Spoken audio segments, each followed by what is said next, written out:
Hello and welcome to Gardening at 58 North. So in this video I'd like to give you an introduction to Christmas cacti and how to look after them. I'll give you a little bit of the background information about where they come from, what growing conditions they grow in the wild, and how you can recreate that in your own home and how you can look after them, and also how to rebloom them year after year. So this is my Christmas cactus. As you can see, it's just starting to come into flower again. I've had this one for 3 years, so it's getting becoming quite a sizable plant. So they are quite easy to rebloom, the Christmas cacti, if you know exactly what conditions they need. So the first thing I'll talk about is when you're buying Christmas cacti, what to look for. When you buy them in the shop, they'll normally have a plastic wrapping around them, so it's a little bit hard to see what the overall plant looks like. But what you want to look out for is any that are starting to drop any buds. That's the biggest risk when you buy them from a shop, is they'll normally drop a lot of their buds when you first take them home. The reason for that is because they've been exposed to a large fluctuation in temperature, and what that does is it causes the plant to have shock, and it will abort its flowers and it will drop all its flower buds off. So when you're in the shop and you're looking at all the different Christmas cacti sitting on the shelf, have a careful look inside the plastic wrapper, look down into the plant, have a look if there's any buds that are lying on the surface. You want to try and look down at the compost if you can. If there's any kind of small pink or red buds lying on the surface which have dropped off from the actual plant, that's a sign that it's probably going to lose a lot more buds when you take it home. So if you go into a shop and they're all like that, don't buy any from that shop. If you go into a shop and you find one or two like that, but most of them are fine, then that shop's probably okay. And just pick the plant that has the least amount of buds sitting on the ground. That way when you take it home, you're not going to have them all drop off. Because that's probably one of the biggest disappointments with the Christmas cacti, is if you buy them from somewhere where they haven't been looked after properly in the shop, you take them home, they look great for a couple of days, and then all the flower buds just drop off. And that's basically because they've had thermal shock. So make sure that you get one that hasn't got thermal shock. Secondly, when it comes to looking after it at home, fortunately it's very easy. They're really well suited for our households. So they're not too fussy about light, which is good, and especially at this time of year when it's so dark. They don't mind too much light. I would put them in a bright position, somewhere that doesn't get direct sunlight though. They don't like any direct sunlight. And you want them somewhere around 20 degrees Celsius, something like that, which just so happens to be most temperatures of our houses. So as long as it's not a really cold windowsill or next to a fire or a heater, then they should be absolutely happy. And they're not too fussy with humidity either, which is good, so don't worry about spraying them or keeping them humid unless you have a particularly dry house. And the only other thing you need to worry about is watering. So because these are called a cactus, doesn't mean they like to be watered like your average cacti. These plants actually come from tropical rainforests in Brazil, near Rio de Janeiro, so they get plenty of rainfall most of the year. And they don't actually grow in open areas, they grow on the trunks of trees, or they grow on rocky areas. So most of their life they're actually underneath the canopy of a tree, so they don't like too much light, and they don't grow in soil itself, they grow in kind of like the bark and the cracks of the trees. So they like constant rainfall. It rains nearly all the time there. They do have a dry period in winter, but generally it rains an awful lot. So you want to keep the compost damp at all times, or at least certainly during the growing and the flowering period. Just check the compost, make sure it's damp. If it's starting to dry out, give it a good soak with some water. And you do have to be careful you don't overwater it, but they're not too susceptible to overwatering, fortunately, unlike most cacti. But once you've watered it, what I would recommend having is a saucer or a tray underneath the plant. I would water it from the top, give it a good soak, let it drain into the saucer, and then come back in half an hour. If there's any water sitting in the saucer, you want to then take that and pour it out down the sink. You don't want it sitting in water, that will cause its roots to rot off.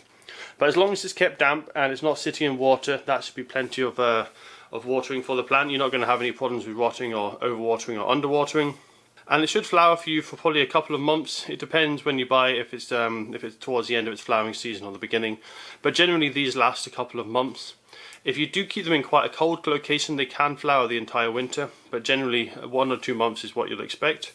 And it's very important to understand their natural life cycle if you want to get them to reflower next year. So because they live in these mountainous regions of Brazil, what they have is a wet season and a dry season, and they have a cool and a warm season.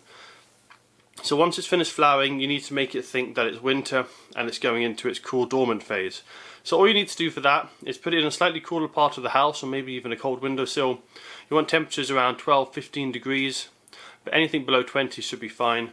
You want it on that windowsill probably until March or April time, and be very sparing with the water. So let the compost dry out almost completely in between watering. You'll probably only need to water once a month.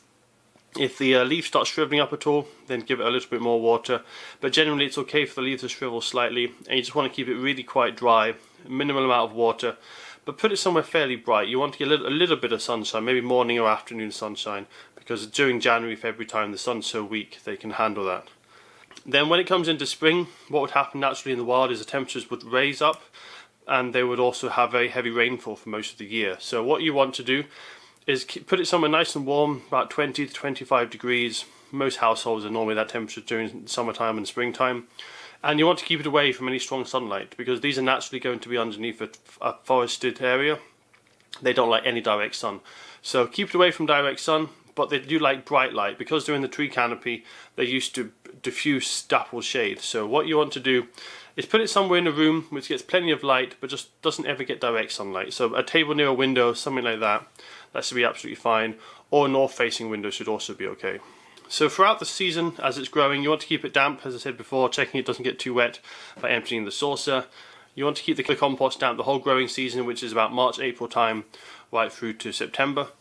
I would give it a balanced houseplant feed, probably once a month. What you should notice then is you should notice new growth starting to appear.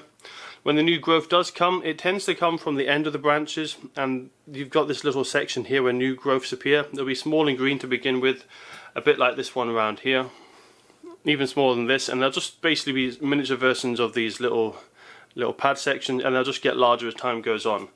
Now you can tell if your plant is happy or not. If it's starting to look a bit kind of purple or yellow, it's probably got too much sunlight. You can see some of mine's a bit purple. That's from low temperatures and too much sunlight. So make sure it's somewhere, as I say, warm and not direct sunlight, and it should be a nice dark green colour. If it's not a dark green, it's probably got too much light. You can tell if it doesn't have enough light because the branches will probably be weeping down too much, so they won't be keeping upright, and the sections as well become very elongated and kind of floppy, and they won't hold themselves up, and the growth will also be extremely slow. So that's how you can tell if it's had too much light or too little light. Now fortunately, when it comes to repotting, these quite like being pot bound. They're used to growing in crevices in rocks or on trees, so they don't normally have much soil in the wild.